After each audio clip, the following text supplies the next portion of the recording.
Un blablacar pour partager une pensée, pour partager avec toi qui me suis une réflexion, on va dire plutôt une lueur de conscience de quelque chose. Je pense que je touche du doigt quelque chose et que je me dis, si je touche du doigt ce quelque chose, peut-être que quelque part tu peux la toucher aussi et peut-être que ça peut te mener aussi à une réflexion. Alors je vais essayer de pas m'éparpiller, je vais essayer de t'évoquer cette réflexion autour de l'amour. Oui, encore, je te bassine encore avec l'amour, ça a l'air tellement bateau et pourtant en fait, ça peut déplacer des montagnes et ça peut transformer quelque chose à l'intérieur de toi. Qu'est-ce qui peut changer en fait?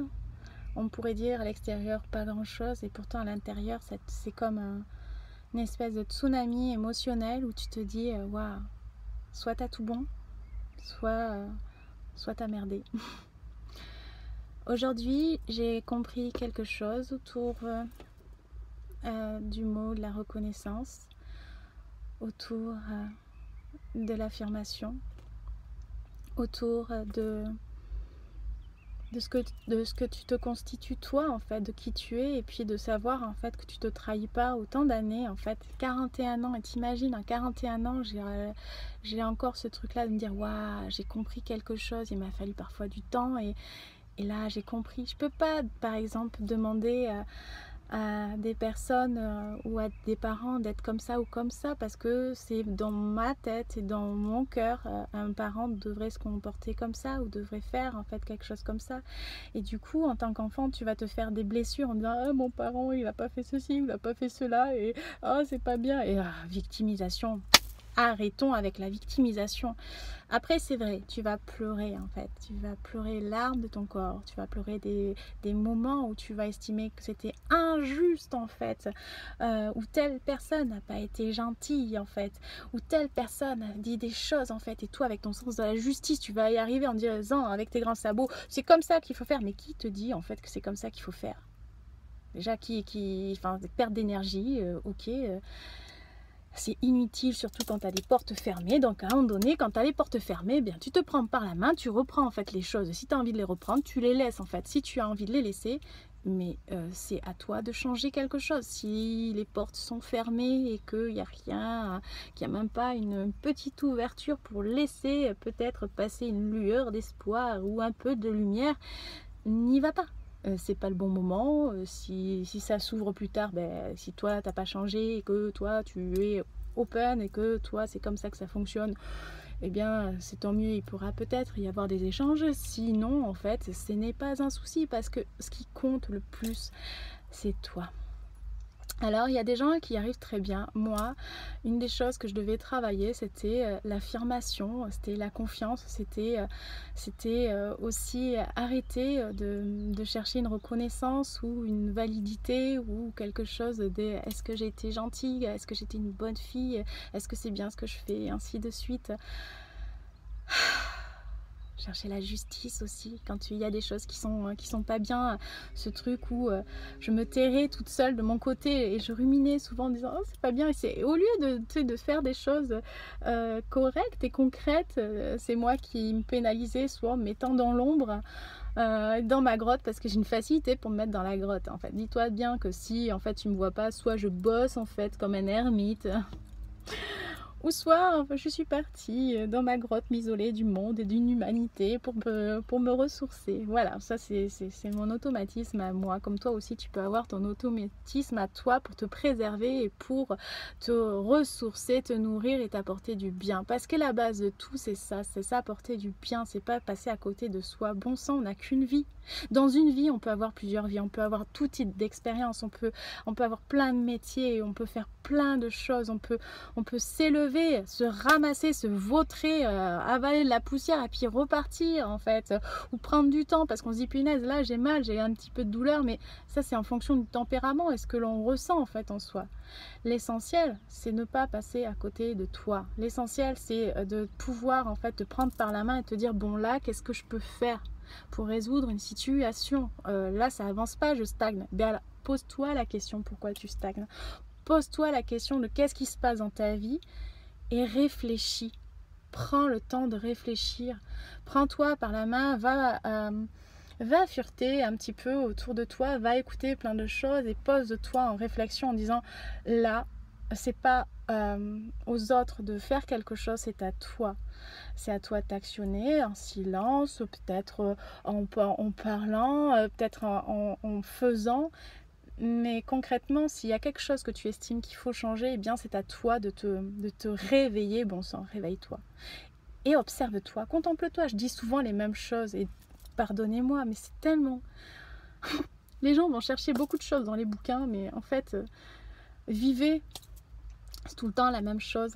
C'est du cycle, c'est de l'amour, c'est de la bienveillance.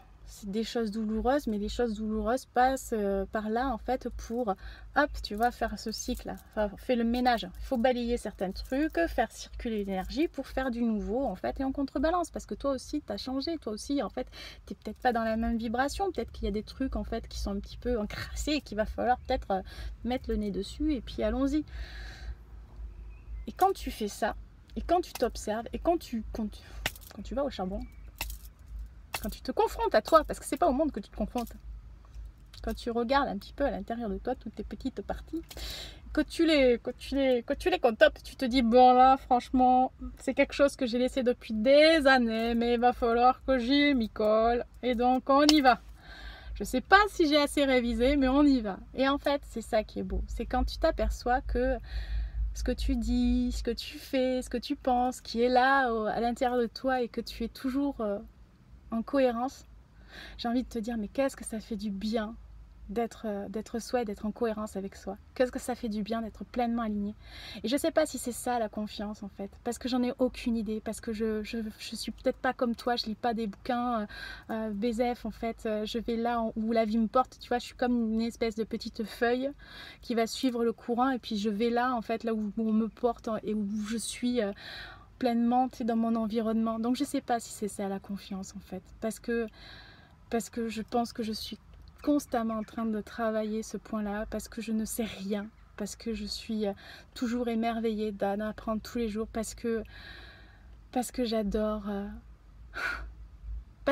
être confrontée à toutes ces situations, parce que j'adore écouter des enfants, parce que ce sont des très bons maîtres, parce que j'adore écouter une parole de quelqu'un, même de quelqu'un que je ne connais pas, parce que ça aussi c'est un très bon maître, parce que je suis juste éveillée à la vie. Alors pour moi, ça c'est la plus belle des leçons, être juste éveillé à la vie et pas passer à côté de la vie. Je pense que c'est la meilleure des leçons que je peux te donner en fait.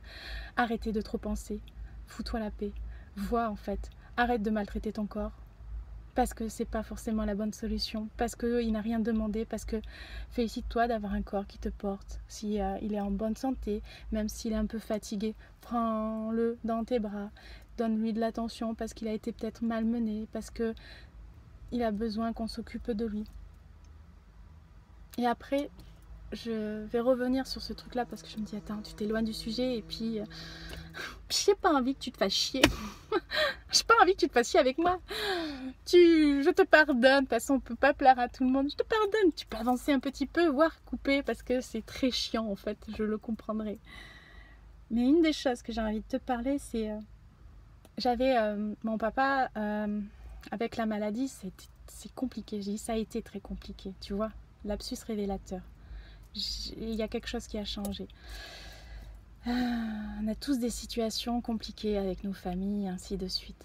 Par contre, cette partie de là avec la maladie, longtemps au départ, je la trouvais violente, handicapante, désastreuse, douloureuse. Et après, j'avais beaucoup d'incompréhension et je remercie la maladie. C'est con. Pardon. Je devrais peut-être pas dire ça. Mais je pense que si je fais ça, j'écoute toujours mon cœur. Je pense que c'est important. Pardon. Je remercie la maladie de mon père parce qu'elle m'a permis de comprendre quelque chose. Et je l'ai percuté qu'aujourd'hui. J'ai croisé mon père avec l'aide de ménage qui promener, mon papa. Et il ne m'a pas reconnue. Et après, il y a tout le petit système parce que tu perçois énormément de choses. Tu comprends en fait, tu es habitué et puis tu trouves ça juste formidable. L'espèce de lueur, de compréhension d'intellect qui va se greffer. Si elle me dit bonjour papa, c'est qu'il y a quelque chose à me donner après le silence. Et cette douleur-là de il m'a pas reconnu, ça fait chier. Et en même temps, c'est formidable. Parce que ça met en lumière, en fait, la reconnaissance. Attendre la reconnaissance d'un parent, quel qu'il soit bien portant ou pas, qu'il était présent ou pas, en fait. Tu peux pas lui demander quelque chose. Tu peux pas lui en vouloir sur le fait, en fait, qu'il t'ait suffisamment aimé, qu'il se soit bien comporté avec toi, qu'il t'ait assisté à ce moment-là parce que tu en avais besoin, ou qu'il t'ait pas donné ce qu'il fallait. Enfin, tu peux pas lui en vouloir, il fait du mieux qu'il peut.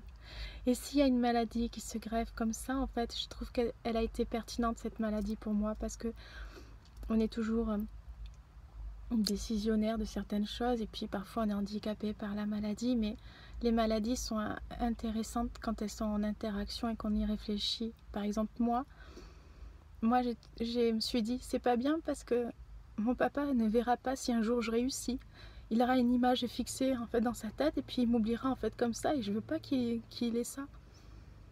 Mais en fait, c'est en soi cette reconnaissance, le fait de vouloir solliciter à quelqu'un. Il n'y a pas que ses parents. On ne peut pas leur demander des choses qui ne peuvent pas ou qui ne peuvent plus ou c'est plus possible quand on a des parents décédés.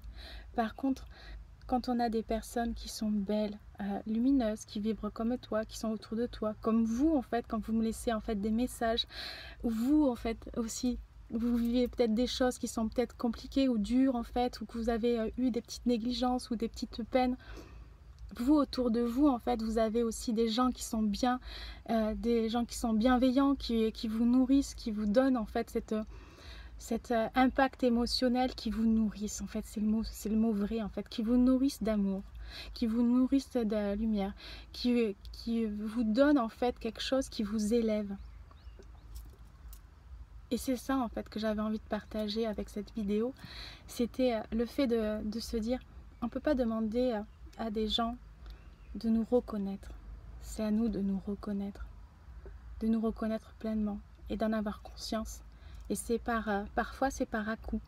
Moi par exemple, ça s'est fait par à-coup, pour me reconnaître dans ma totalité et d'en avoir conscience. Et du coup, même de ce que je suis en fait, je me dis, partage ça, parce que peut-être de l'autre côté, il y a peut-être quelqu'un qui est un peu comme moi et qui est peut-être ce petit bout de moi, et bien je lui tends la main et à ce moment-là, en fait, on peut partager, parce que toi là-bas, t'es pas tout seul.